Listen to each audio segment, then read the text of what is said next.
In the natural conception, in order to check the health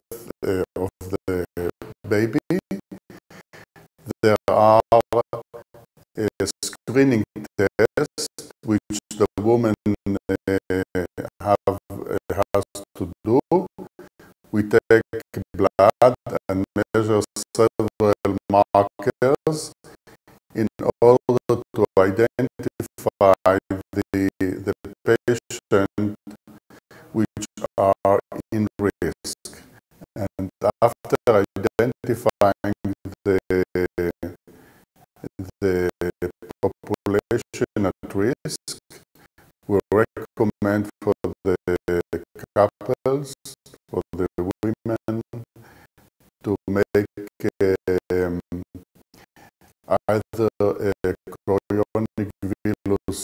biopsy, in which we take a little part of the placenta for testing,